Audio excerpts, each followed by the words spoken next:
Senhor Jesus, amém? Pode sentar no seu lugar. Você que tem a sua Bíblia com você, nós vamos dar início lá em 1 Pedro. Aliás, primeira não é segunda. 2 Pedro capítulo 2.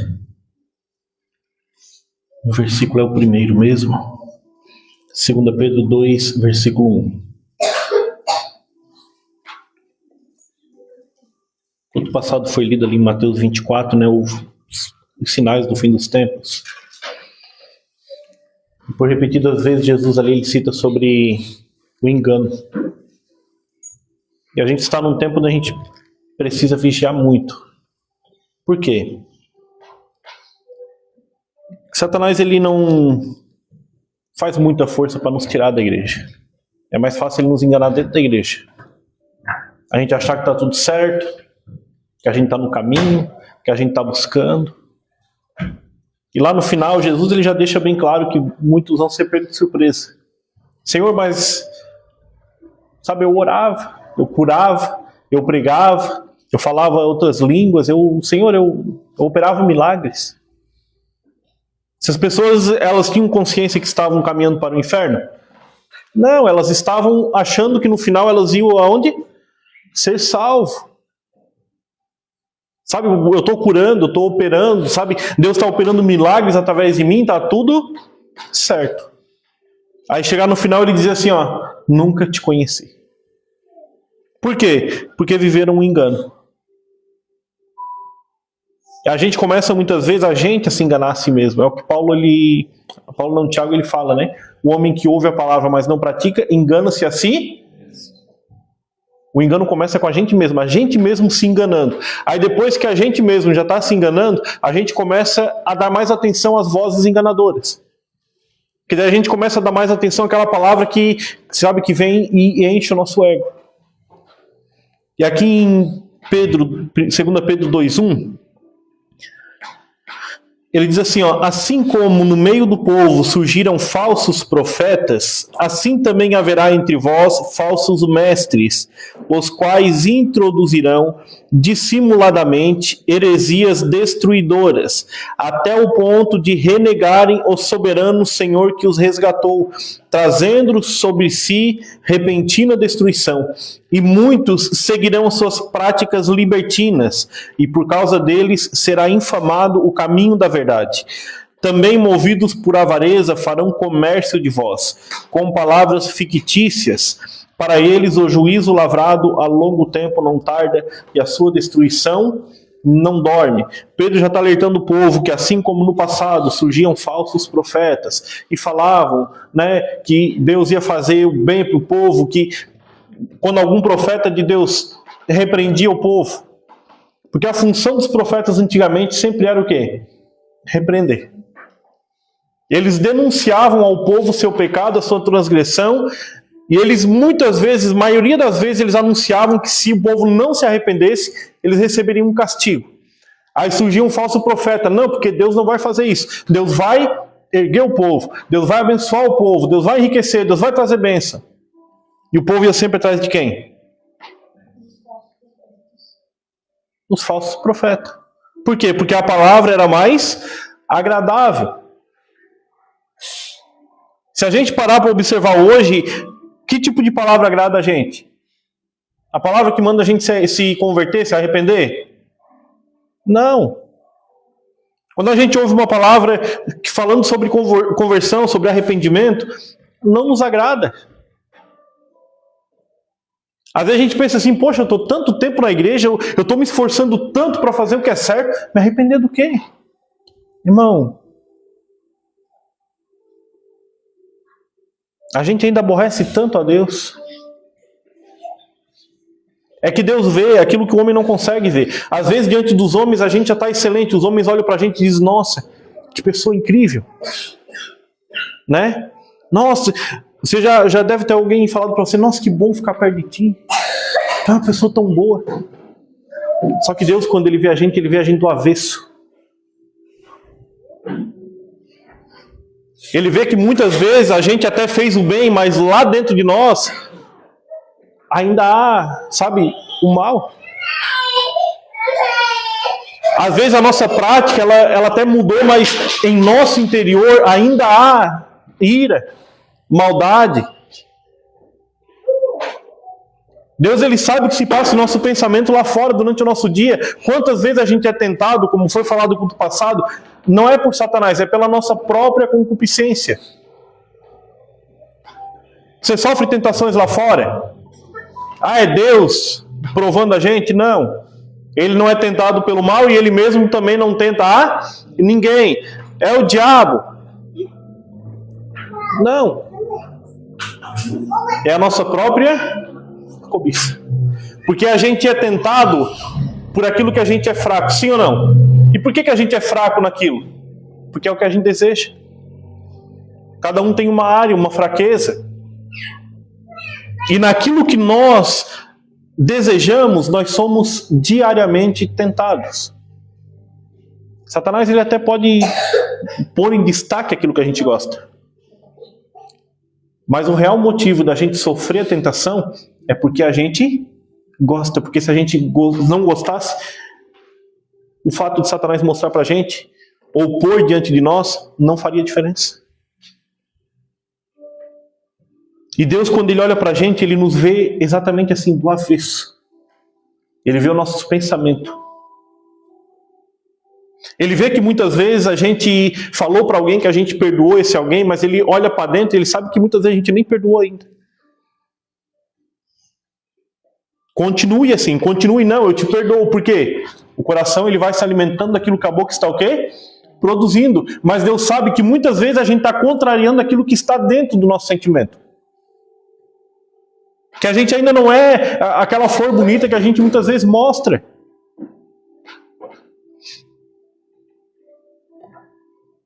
Só que esse tipo de palavra, esse tipo de revelação, muitas vezes não é bem aceita pra gente. Nem sempre a gente age igual a Davi.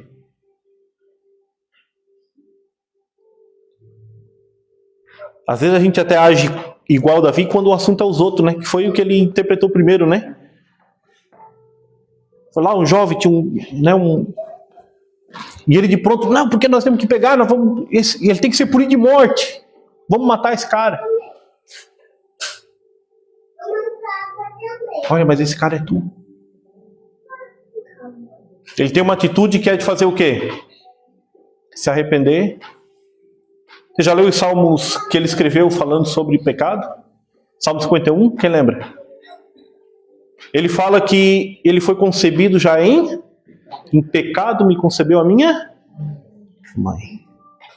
Ali ele se humilha diante de Deus. O que nós precisamos fazer? Se humilhar diante de Deus. Mas hoje a gente ouve um evangelho. Até esses dias eu estava conversando com a minha esposa, a gente estava falando sobre o assunto. Pessoas que às vezes entram nessa dúvida, perguntam pra gente. Nós vamos falar, sabe, tem gente que às vezes jejua uma semana, até desmaiar, até passar mal, começar a vomitar, ficar ruim, parar no hospital. Ah, porque daí Deus vai me ouvir, Deus vai me atender. Irmão, e a gente acha que a gente precisa merecer ser ouvido por Deus. E você acha que passar fome uma semana nos torna merecedor da atenção dele? Ah? Você acha que a gente dá uma oferta nos torna merecedor da atenção dele? O obreiro trouxe a introdutória aqui. Um precioso sangue. Se existe algo que nos torna merecedor da atenção, do amor, do carinho de Deus, é esse sangue que foi derramado por nós. Só que vai ser introduzido em nosso meio, olha só, ele fala assim, ó, dissimuladamente, são homens dissimulados. Eles vão trazer heresias destruidoras até o ponto de renegarem o soberano Senhor que nos resgatou. Quando que eu nego a Cristo? Muitos confessam Ele com os lábios, mas negam com as obras. É o que Paulo diz lá em Tito. Muitos com a boca professam conhecê-lo, mas o negam por suas obras. Eu conheço Jesus, Jesus morreu na cruz por mim, mas eu só sou merecedor de ser ouvido por Deus em minha oração quando eu me sacrifico. Então eu estou negando quem? A Cristo. Não, porque eu não vou ser ouvido, eu não vou ser atendido por Deus por causa do que Cristo fez, é por causa do que eu estou fazendo hoje. Não estou dizendo que nós não precisamos ter obras, precisamos ter. Só que até as nossas obras, não é porque nós somos bons. Até aquilo que nós fazemos de bom hoje é por causa dele. Se ele nos deixar, se ele nos abandonar, a gente se torna pior do que a gente era antes de conhecer ele. Se a gente abandonar ele hoje, a gente volta a ser o que era antes? A própria palavra de Deus diz que a gente se torna o quê? Pior. Se antes a gente era um caco, a gente vai ser um caco mais caco ainda.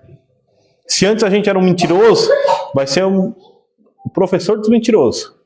Se antes era ladrão, vai voltar a ser ladrão pior do que era antes. Se antes era adúltero, vai ser pior do que era antes. Porque antes de conhecer ele, a gente ainda era guardado por ele, porque havia em nós uma inocência. Nós não sabíamos a verdade. Depois de conhecer a verdade, se a gente voltar atrás, não há mais em nós inocência nenhuma. Não há em nós desculpa nenhuma. Então ele nos entrega a concupiscência. Ele nos entrega a nossa mente reprovável. Aí a gente se torna capaz de fazer aquilo que antes a gente não tinha coragem. Só que nós precisamos entender que a palavra que combate a gente, que muitas vezes fere a gente, por isso que lá em Provérbios diz assim, leais são as feridas feitas por aquele que ama. Porque a palavra fere a gente. A palavra, ela não é... Já viu aquele massageador da Shopee que põe aqui no pescoço? Eu já me dei curiosidade de comprar aquilo. A palavra não é aquilo ali, irmão. Um massageador. A palavra não é um gelzinho com uma pomadinha que alivia a dor. A palavra ela é espada. Ela é fogo. Ela é martelo. Como que você acha que era Jesus pregando? Às vezes eu penso nisso, às vezes a gente vê uma mensagem e a gente diz, nossa, olha a habilidade que a pessoa tem de pregar. Sabe, o jeito de colocar as palavras. Aí você imagina o próprio verbo, o Filho de Deus, pregando. Você tem que imaginar a excelência com que ele pregava. Você acha que ele pregava para muita gente? Pastor, lá tinha 5.000 em volta dele. Irmão, tinha 5.000 em volta dele enquanto ele estava operando. Enquanto ele estava curando, dando pão, dando peixe, enquanto ele estava operando, realizando sinais que deixava todo mundo impressionado. Só que quando ele começou a pregar, ficou quantos? Envolvido com ele na obra.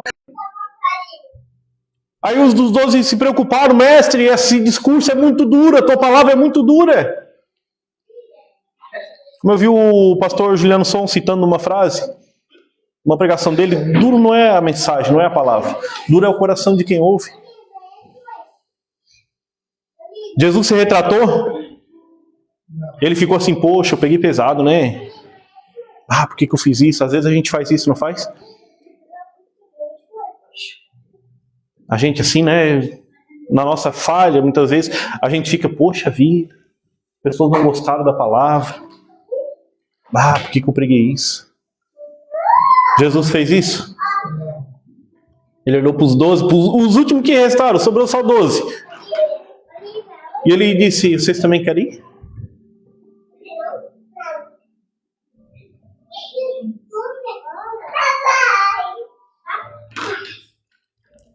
Jesus, quando ele pregava, ele tinha poucos ouvintes. E muitas vezes os que estavam ali ouvindo estavam irados com ele.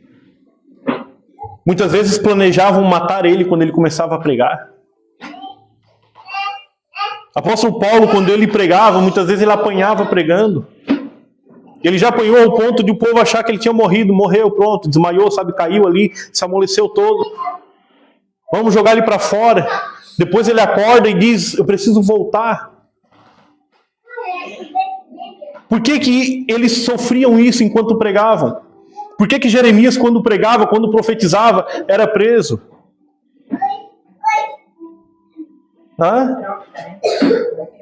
Porque a mensagem deles era agradável aos ouvidos? Porque aquilo que eles pregavam, sabe, era um sonho. Todo mundo queria ouvir o que eles pregavam, né? Eles pregavam igual os coaches de hoje, né? Sim, uma voz aveludada, suave, era assim.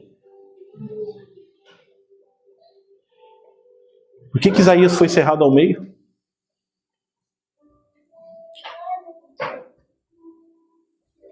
Por que que João foi trancado numa ilha?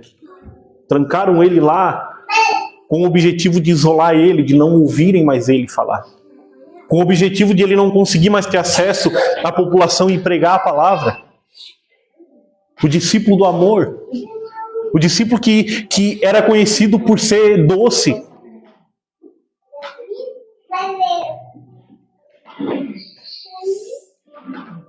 Você imagina que aquele que era para ser aquele que o povo ia abraçar, nossa, é o discípulo do amor, ele fala tanto de amor. Ele foi trancado numa ilha, isolado numa ilha, porque não queriam mais ouvir ele. Por que que eles sofreram tanto ao pregar a palavra? Porque nós gostamos do engano.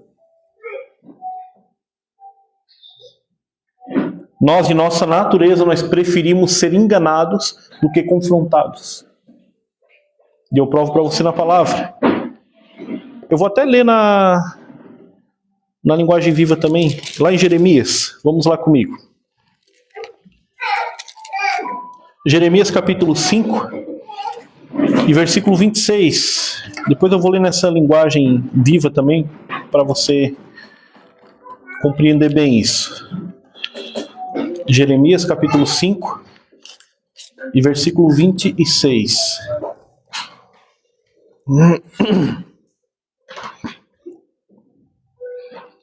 Começa praticamente com o mesmas palavras lá de Pedro. Porque entre o meu povo se acham perversos. Cada um anda espiando como espreitam os passarinheiros, como eles dispõem armadilhas e prendem os homens. Como a gaiola cheia de pássaros, as suas casas estão cheias de fraude, por isso se tornaram poderosos e enriqueceram. Engordam, tornam-se nédios e ultrapassam até os feitos dos malignos. Eu gosto dessa linguagem aqui, que ela é um pouquinho mais no osso. Algumas dizem assim, a sua maldade não tem fim. Aqui ele está dizendo assim, ó, eles ultrapassam os feitos do diabo. São homens que estão vestidos de um caráter que a gente olha e admira, a gente diz, nossa, que ser humano incrível. E aqui, Jeremias está dizendo, ele é pior do que o próprio diabo na terra. O diabo ele não vai conseguir enganar muita gente aqui. Alguns falsos profetas vai. O diabo talvez não conseguiria enganar muitos que ele já enganou, que já estiveram no nosso meio, que já estiveram entre o povo de Deus, que já ouviram a palavra com clareza. Falsos profetas conseguiram e hoje eles estão desviados da presença de Deus. Eu não estou falando que estão lá fora no mundo se prostituindo, roubando, matando, não. Até estão na igreja ainda. Só que não servem mais a Deus.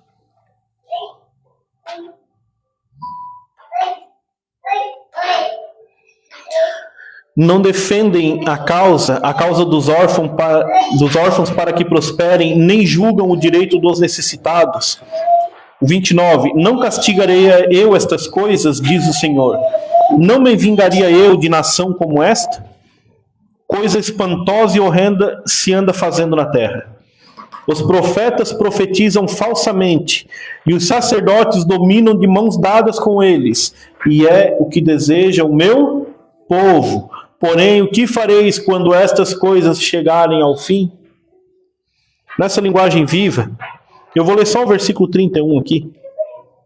Nessa linguagem viva, os profetas não falam a verdade. e apoiados por eles, os sacerdotes enganam o povo com sua própria autoridade. E o meu povo fica feliz com isso. Mas o que vocês vão fazer quando toda essa situação chegar ao fim? O povo, ele o quê? Gosta. Mas o povo gosta exatamente disso. Como diz, se eu não me engano, em Ezequiel, deixa eu contar rapidinho aqui para você.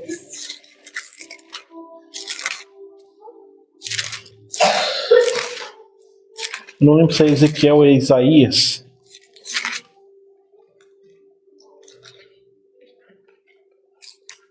É Isaías, capítulo 30.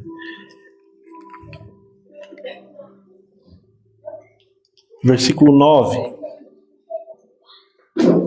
Aliás, vamos ler o 8 também. Isaías 30, versículo 8.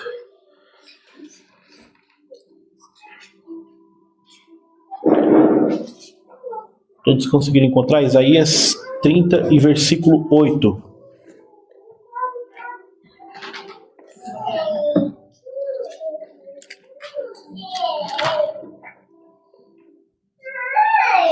Vai, pois, escreve isso numa tabuinha perante eles. Escreve num livro, para que fique registrado para os dias vindouros, para sempre, perpetuamente. Porque povo rebelde é esse. Filhos mentirosos, filhos que não querem ouvir a lei do Senhor. Eles dizem aos videntes, não tenhais visões, e aos profetas, não profetizeis para nós o que é reto. Dizei-nos coisas aprazíveis, profetizai-nos ilusões, desviai-vos do caminho, apartai-vos da vereda, não nos faleis mais do Santo de Israel. Aí se você for lá em Tessalonicenses, por que Deus ele permite o ministério da mentira? Porque o povo rejeita o quê? Então Deus permite que eles sejam enganados pela mentira. Ninguém é enganado porque eu não conheço a verdade, é porque rejeita a verdade. Porque depois de Deus esclarecer a verdade para nós, se houver em nós rejeição, aí vem o quê? Um engano. E se eu não quiser a verdade, Deus vai permitir eu, no meu livre-arbítrio, abraçar um engano, dizer, vinde a mim, engano, vem cá, vamos andar de mãos dadas. Por quê? Porque é bom, é prazeroso, não profetiza mais o que é reto, fala coisas aprazíveis, fala coisas boas de ouvir.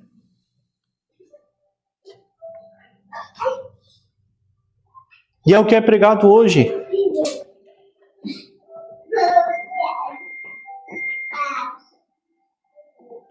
Você já notou o quanto que hoje é batido, é escandalizado o evangelho por causa do dinheiro na igreja?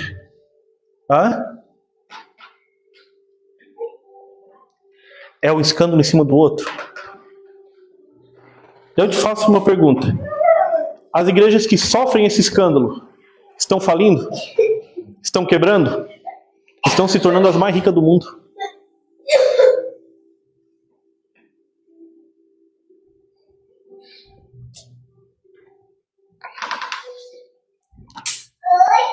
Você quer ver uma coisa? Você conversa com várias pessoas aí fora na rua. Puxa um nome no assunto. Eu vou citar aqui, depois se der problema, o esboço é do Obreiro Fabiano. Bispo Macedo. Alguém fala bem dele? Eu acho incrível que ninguém fala bem desse homem. Quando se fala sobre falso profeta, sobre vender bênção, quando se fala sobre escândalo, sobre dinheiro em igreja, quem é o primeiro homem que vem na mente do povo? Mas se ele vier aqui na Isara fazer um culto, vai ter mais gente no culto do que o número de população da Isara. A Isara tem 60 mil habitantes. Se ele vir fazer um culto aqui, vai exceder esse número. Por quê? Porque o que ele prega é o quê? Aprazível.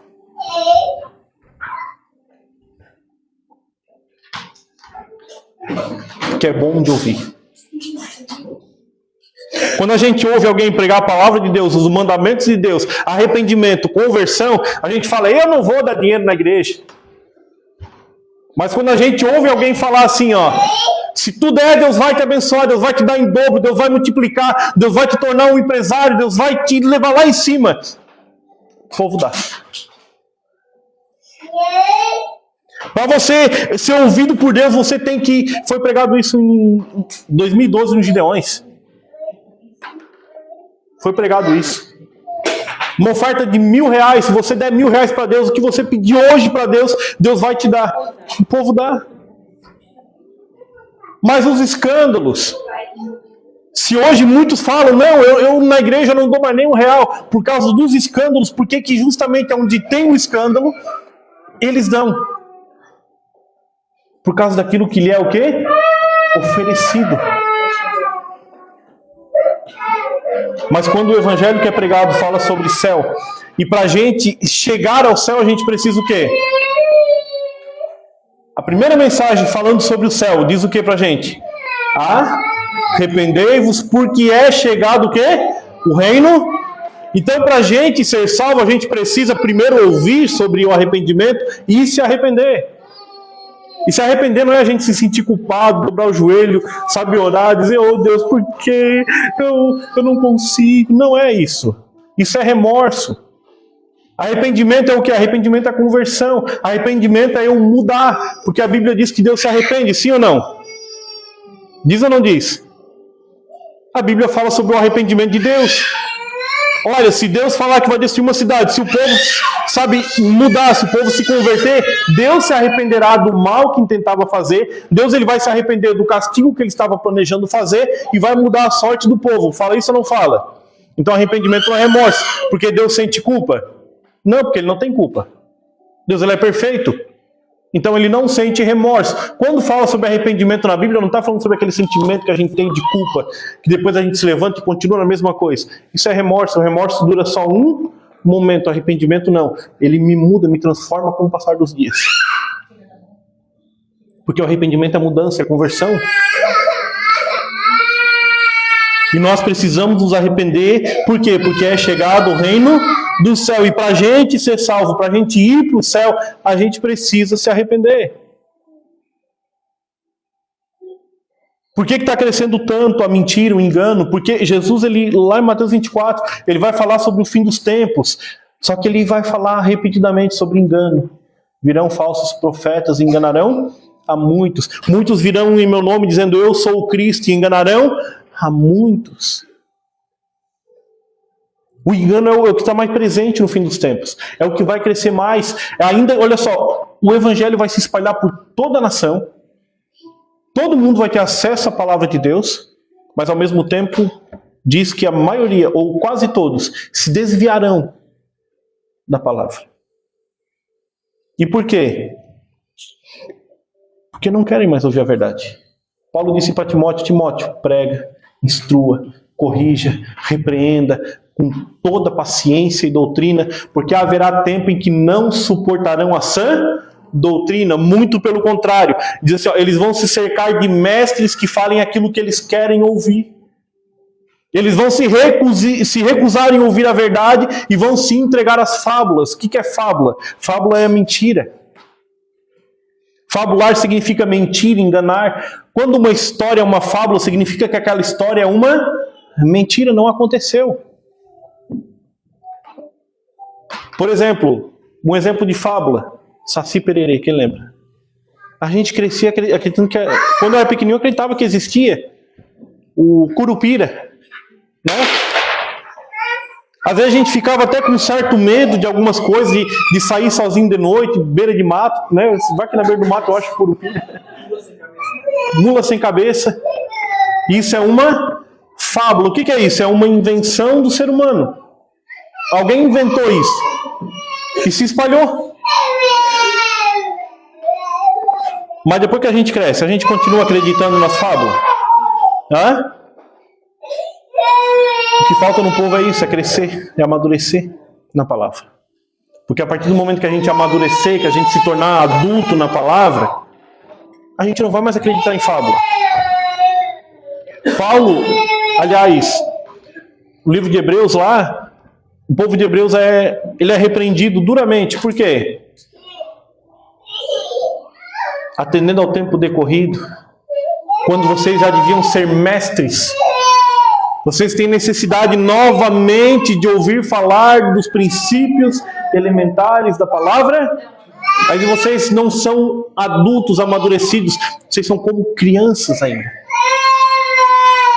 O povo hoje é como uma criança que crê em fábulas ainda, que crê numa mágica.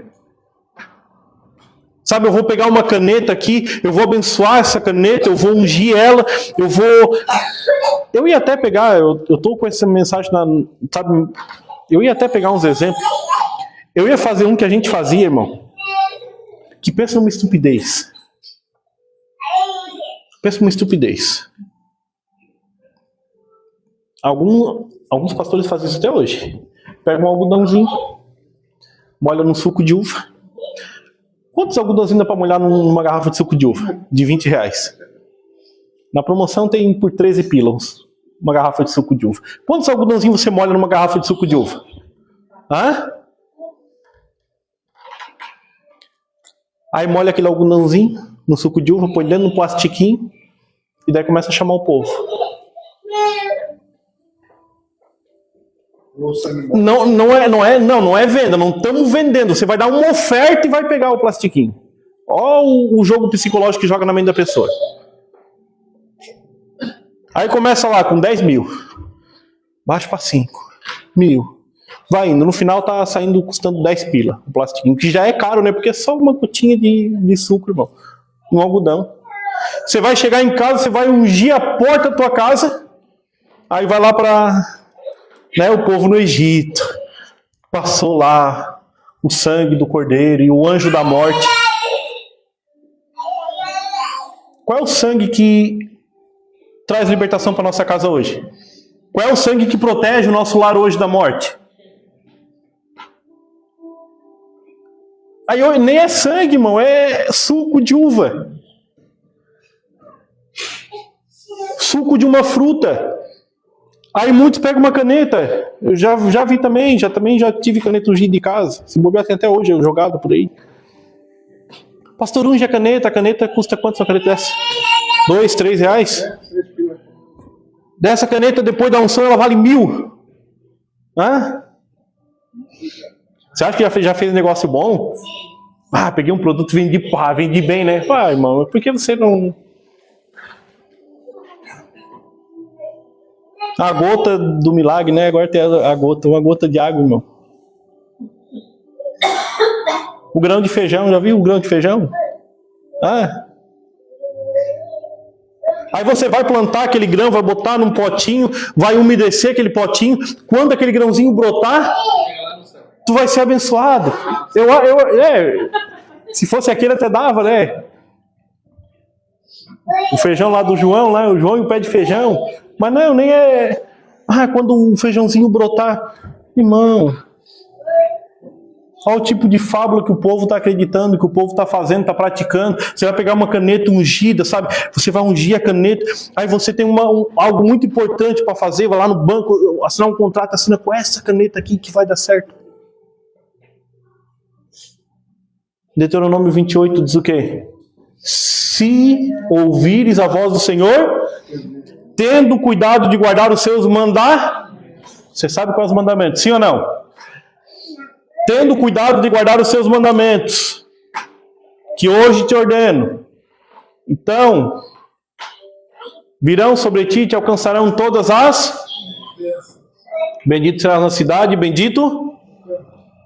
Mas daí eu te faço uma pergunta, alguém quer guardar o mandamento? O povo quer se arrepender? Quer abandonar o pecado? Quer abandonar a vida errada? Quer abandonar o adultério, a mentira, o roubo? Quer abandonar essas coisas? Não quer. Mas daí então tem uma outra saída, a caneta ungida, que custa R$1.000. É mais fácil, por quê? Porque não vai mexer no meu ego.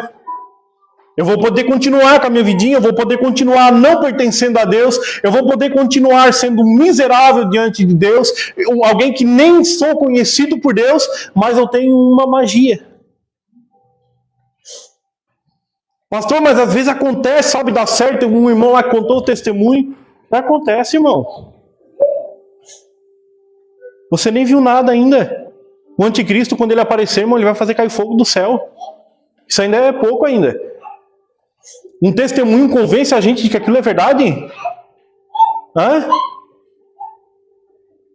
Então, se a gente ficar aqui para contemplar a face do anticristo, então pronto, a gente vai se prostrar e adorar ele. Porque o homem vai fazer coisas extraordinárias, sim ou não?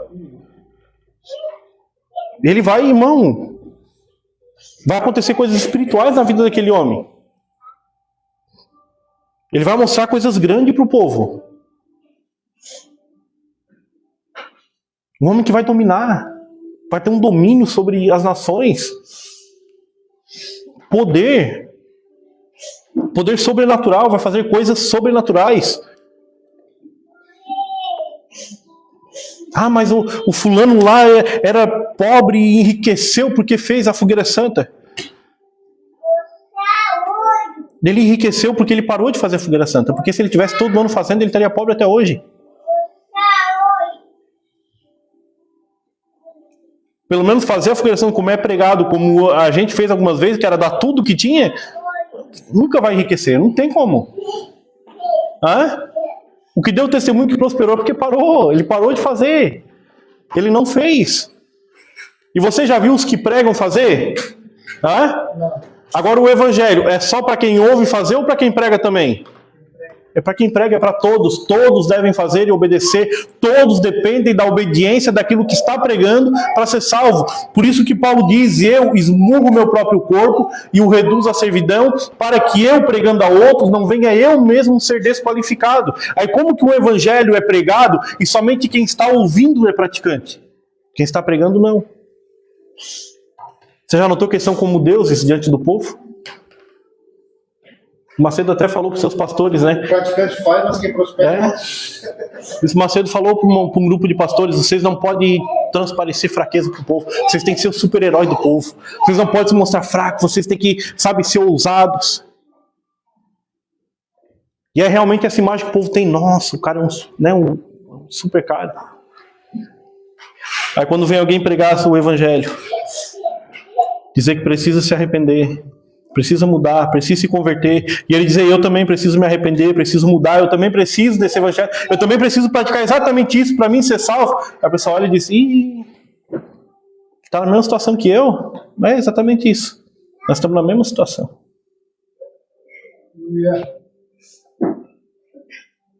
Você está ouvindo hoje, eu estou pregando, e a mesma palavra que está servindo para você, está servindo para mim, e se você praticar e eu não, você se salva e eu me perco.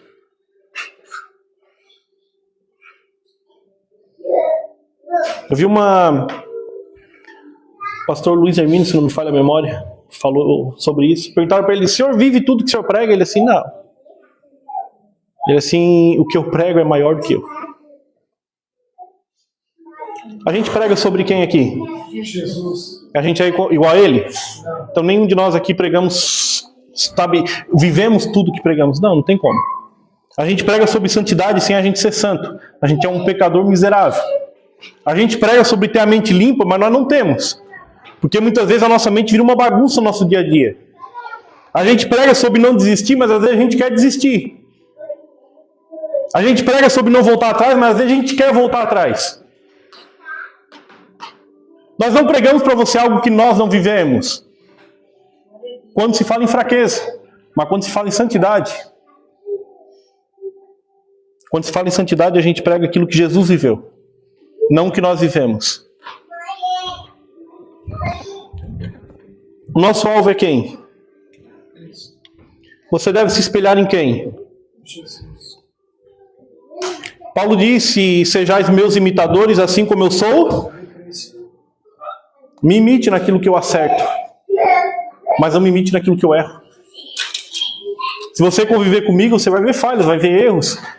E se você disser, o pastor errou, eu também posso. Não, você vai se lascar. Porque daí você vai acumular mais erros sobre você. Porque eu tenho fraqueza de um lado, você tem do outro. Se você querer pegar as minhas também, você vai ter fraqueza já em dois lados. A gente tem que imitar um outro naquilo que a gente vê o outro acertar. A gente vê muitas vezes exemplos em um e em outro, a gente diz assim, poxa, eu preciso fazer isso. Mas naquilo que erra, não. Agora, quando o assunto é Cristo, a gente pode imitar tudo. Tudo que ele viveu, tudo que ele fez, tudo que ele pensou, tudo que ele falou. é imitável porque tudo é bom nele. E ele nos trouxe a essência do Evangelho, da Palavra de Deus. Ele foi lá, ele pegou a lei, ele resumiu a lei para nós e disse assim, ó, é isso que Deus quer. Se a gente parar para estudar a lei, a gente entra numa confusão. Irmão, o ser humano é incapaz de compreender a lei. Aí Jesus veio e pegou toda aquela lei e expôs para a gente, olha, é isso, Deus gosta disso. Agora é só fazer. Tudo aquilo que a gente era incapaz de compreender, ele escancarou para a gente e simplificou para a gente, olha, você pega os 10 mandamentos, ele é separado em 2 grupos. Você já viu sobre isso? O primeiro grupo vai falar sobre você não... O primeiro mandamento lá na lei nem é amar a Deus. O primeiro grupo vai falar ali sobre não fazer imagem de escultura. Sobre você guardar um dia. Coisas que você vai fazer para Deus. Aí depois vem a outra parte dos mandamentos. Que é não roubar, não matar, não mentir. Esse segundo grupo é sobre amar o teu irmão e não prejudicar ele. Aí perguntaram, Senhor, qual é o grande mandamento na lei? O primeiro mandamento ele pegou o primeiro grupo, ame o Senhor de todo o teu coração, alma e entendimento. Pronto, tu não vai fazer imagem de escultura, tu não vai se tornar um idólatra, tu vai amar a Deus e tu vai fazer tudo para agradar a Ele. E o segundo semelhante a esse que é ame o teu próximo como a ti. Desses 2 mandamentos depende toda a lei e os profetas. Se você amar o teu próximo como a ti mesmo, você não vai mentir, você não vai enganar ele, você não vai roubar o que ele tem, você não vai cobiçar o que ele tem, você não vai ser um invejoso, você não vai ser uma pedra de tropeço na vida dele. Agora é só obedecer. Ele simplificou tudo isso pra gente. Só que a gente tem que cuidar, porque o engano está aí. O enganador está afiadíssimo. 1 Timóteo 4:1, o Espírito afirma expressamente que nos últimos dias alguns abandonarão a fé por obedecer a espíritos enganadores e ensinos de demônios. Eu vou ler nessa linguagem viva aqui para você. Eu citei como está nessa linguagem, né, que eu tenho aqui, mas eu vou ler nessa linguagem viva aqui para você rapidinho. 1 Timóteo capítulo 4, versículo 1, diz assim, ó, entretanto, o Espírito de Deus nos diz claramente que nos últimos tempos alguns na igreja se desviarão de Cristo e se tornarão zelosos seguidores de espíritos enganadores e ensinamentos de inspiração demoníaca. Tais ensinamentos vêm de pessoas hipócritas e mentirosas. Eles farão isso tantas vezes que nem mesmo a consciência deles o incomodará. O Espírito Santo nos afirma expressamente, ou seja, ele fala, ele grita em alta voz, que nos últimos tempos o povo vai se desviar da fé. Aqui diz, vai se desviar de Cristo, vai abandonar Cristo, por seguir espíritos enganadores, ensinos de demônios. Por que a gente incentiva você a ler a Bíblia em casa? Eu estou falando em casa, não estou falando de fazer um curso de teologia. Pastor, o senhor contra a teologia? Não. Mas a maioria das teologias hoje, elas servem para manipular o teu entendimento. A maioria. Se você fizer uma teologia adventista, o que vai entrar na tua cabeça? Você tem que guardar o sábado? Você não, né, tem uma dieta ali, não pode comer carne de porco, não pode comer isso, não pode comer aquilo, não pode comer aquilo outro, o inferno não existe, o céu é aqui. Tudo isso vai entrar na tua mente. Por quê? Porque você foi manipulado a traduzir a Bíblia, a interpretar a Bíblia dessa maneira. Se você fizer uma teologia calvinista, o que você vai entender? Se você fizer uma teologia arminiana, o que você vai passar a compreender da palavra? Você pode fazer as 3. Só que você precisa em casa, em oração, pedir, Senhor, me permita conhecer a tua palavra, me permita entender. Depois você pode fazer a teologia que você quiser, não vai mudar aquilo que Deus pôs em você. Não vai mudar o entendimento que Deus deu para você. Existem teologias reais, centradas, voltadas para a verdade? Existem poucas. A maioria é feita para manipular a interpretação bíblica. É ou não é? Hã? Para analisar. Olha aqui para mim um pouquinho. Você acredita que um padre passa em torno de 15 anos fazendo teologia antes de assumir uma igreja para liderar ela? E em 15 anos de teologia, depois de fazer 15 anos de teologia bíblica, estudando a Bíblia, ele vai para cima do altar e dizer que idolatria não é pecado. Mas quantas vezes a Bíblia fala que idolatria é pecado? Desde Gênesis até Apocalipse. Hã? Você viu aquele debate do Eliseu Rodrigues com aquele padre? Ele falando que a imagem é igual a um louvor cantado, que através da imagem o Espírito Santo fala. Aquele homem ali tem mais de 10 anos de teologia bíblica. Só que a teologia que ele fez com que a mente dele fosse manipulada para ele interpretar a Bíblia do jeito que eles querem. Tô certo ou não tô? Eles foram preparados psicologicamente, eles foram treinados lá dentro para interpretar a Bíblia daquele jeito ali, do jeito que o Vaticano quer que eles acreditem.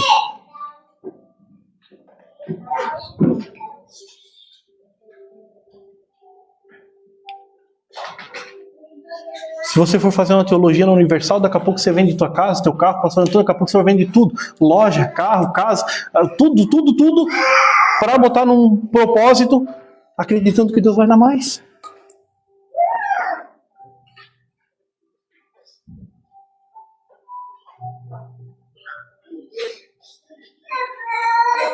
Tem teologia que não veio para esclarecer a palavra para a gente. Tem teologia que foi criada para manipular a nossa interpretação da Bíblia. Então a gente precisa em casa, particular, com Deus, nós e Deus, pedir: Senhor, me dá entendimento. Aquele que não tem entendimento, a Bíblia diz o quê? Peça a que ele dá o quê? Deliberadamente. Ou seja, quanto mais eu peço, mais ele me dá. Deus não tem um limite. Quanto mais eu buscar entendimento nele, mais ele vai me dar. E uma teologia, sabe, espiritual, santa, aonde ele vai me ensinar a interpretar os mandamentos dele. Ele vai me ensinar a interpretar as mensagens que foram escritas para mim. Todos aqueles que viveram isso se libertaram do sistema religioso, se tornaram de fato libertos. Porque tem gente que se libertou do mundo e hoje é escravo do sistema. O pastor Cerídio foi liberto assim. Primeiro ele foi liberto dos demônios, manifestava. Foi uma luta para se libertar dos demônios? Foi. 2 anos e pouco, quase 3 anos. Depois de se libertar dos demônios, foi mais quase 4 anos para se libertar da religião. Foi mais fácil se libertar dos demônios do que da religião, irmão. Paulo disse que a religião é como nódia. Já sujou uma roupa de nódia? E como que isso aconteceu? Ele começou a ler a Bíblia em casa. Não numa salinha lá. Numa salinha lendo e alguém manipulando a minha interpretação. Porque está falando em cima, não deixa nem eu pensar no texto. Está manipulando. Por isso que Deus disse para Timóteo, para Josué: medita nas minhas palavras dia e lê a tua Bíblia em casa e medita nela. Se você não faz isso, você se torna uma vítima, um refém de quem faz. Aí você vai depender de alguém que faz isso para te explicar. E se essa pessoa não tiver uma real comunhão com Deus e um real interesse de te ver ir para o céu, vai te enganar. Você acha que eles não conhecem a verdade? Conhece. A Bíblia também fala daquele que vai lá, come o pasto fresquinho, mas depois faz o quê? Pisa, porque vem depois comer o pasto pisado, amassado. Vai lá, bebe a água fresquinha, depois pisa, deixa a água toda suja, para quem vem depois beber água suja. E eles têm acesso, eles estudaram a palavra, eles sentam em casa, eles lêem, eles conhecem a verdade. Você não acha que eles pregam a mentira porque eles não conhecem a verdade? Não, eles pregam a mentira conhecendo a verdade. Mas eles também sabem que a mentira é aquilo que o povo mais deseja. Eles conhecem a verdade, eles conhecem a vontade de Deus, mas também conhecem a vontade do povo. E por mais que eles tenham conhecido a Cristo, o Evangelho de João fala sobre isso, muitos creram em Cristo, mas não o confessaram porque amaram mais a glória do mundo do que a glória. Eles desejam mais o mundo do que a Deus. Eles desejam mais ter uma vida poderosa aqui do que ir para o céu. Então eles vão mentir, vão enganar, vão pregar aquilo que o povo gosta de ouvir, vão vender objetos, né, de R$2 por 1.000, por 10.000, por 5.000. Eles vão fazer isso. Objetos que não valem nada, um algodãozinho com uma gotinha, quantos que vale aquilo ali? Centavos. Vender por 1.000, 5.000. Você acha que é lucrativo isso? É? Irmão. Dá pra parar de fazer pão, irmão Fabiano? Vender só algodãozinho com suco. Dá pra parar de trabalhar com solda, Bernardo? É só os textos que eles pregam, né? Eles nunca pregam esses textos que a gente geralmente escreve aqui, não prega. Igual a Igreja Católica, a Bíblia não é inteira, não. A Bíblia está abaixo dos dogmas da igreja. Pode ver, é todo um ritual dentro dos dogmas da igreja, a Bíblia está clara. Não vê a velha do texto bíblico e expor o texto bíblico. Por anos a Igreja Católica, nenhum membro podia ler a Bíblia. Hoje alguns têm a Bíblia em casa, mas também não lê. Antigamente eu lembro que dizia assim, minha avó falava muito isso. Não pode ler a Bíblia porque se tu ler tu fica louco. Os dogmas da igreja estão acima. E eu lembro que quando né, o pastor Cid foi para a igreja e começou a ler a Bíblia, eu era criança, né, assim, meu Deus, o pai vai ficar louco. E eu ficava naquela, né. Aí uma vez eu vou falar, teu pai já tá ficando louco. E o evangelho é loucura comum. Teu pai já tá ficando louco já. Começou a ler essa Bíblia, já tá ficando louco. Porque saiu, né, da igreja ali, saiu, tirou as imagens dentro de casa. Teu pai já tá ficando louco. Só que eu não sabia que a loucura era essa, né? Uma loucura sadia, boa. Uma loucura que te torna mais sábio do que os sábios do mundo. Você conseguiu entender a mensagem? A gente vai ter que... Já passamos bastante do horário. Eu ainda tinha mais coisa para ler aqui, para falar, mas a gente vai... Em um outro culto a gente dá uma continuidade. Amém? Até aqui você entendeu? Pastor, eu fiquei com dúvida. Procure a gente. Não saia com dúvida. Amém? Só que não dependa somente também do nosso conselho, da nossa interpretação para você. Busque em casa, leia a Bíblia. Cuidado para você não ser enganado. Tem muitos pastores hoje pregando a verdade com sinceridade, com temor, com amor, que daqui a um tempo vão se corromper também. A gente não pode depender da interpretação do outro, do conhecimento do outro. A gente precisa buscar entendimento em Deus. Amém? Vamos se colocar de pé, vamos agradecer a Deus.